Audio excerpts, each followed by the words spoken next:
had spent a few days in Austin visiting some old friends. I live in Louisiana, so driving back takes pretty much the whole day.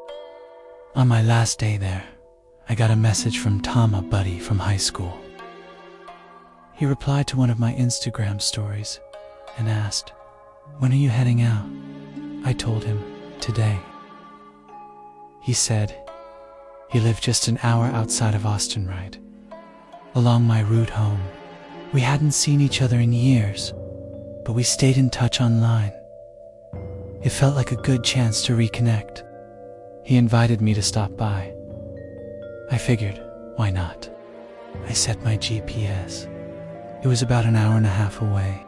Tom and I had been close back in high school, but like most people, we drifted after graduation.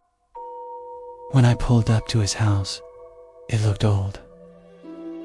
Not abandoned or creepy dash.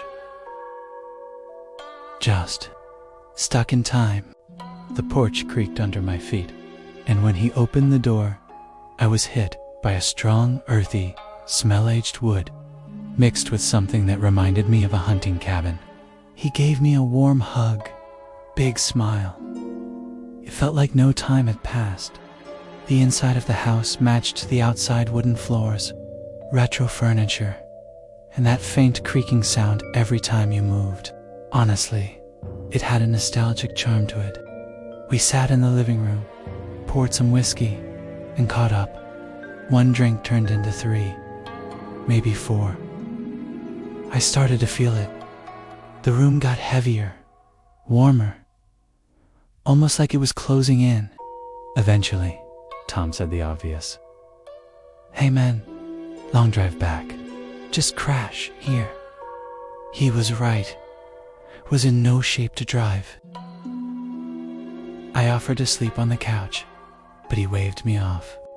"Nah, I've got a spare room. It's nothing fancy, but it's more comfortable than the sofa."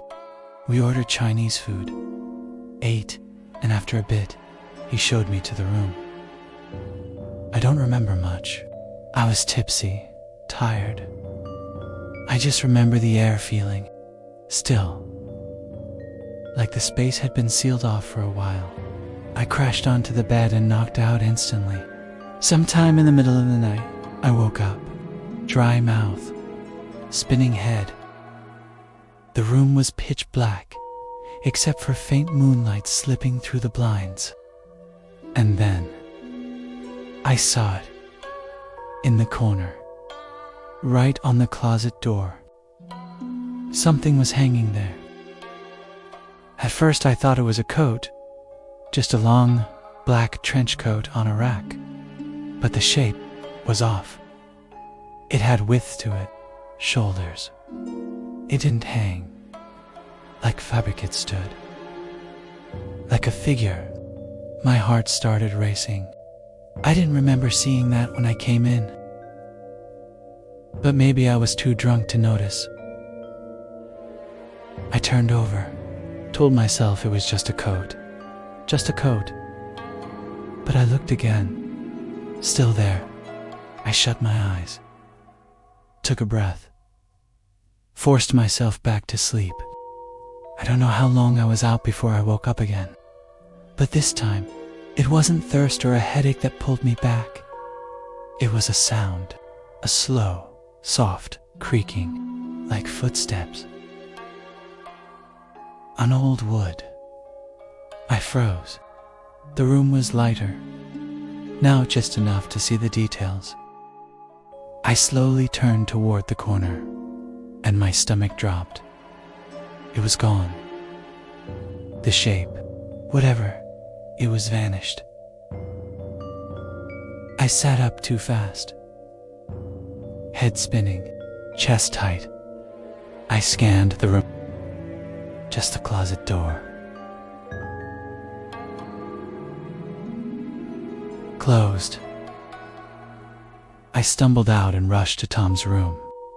He was out cold, snoring like nothing happened. I shook him awake. "The coat," I said, breathless. "There was someone in that room."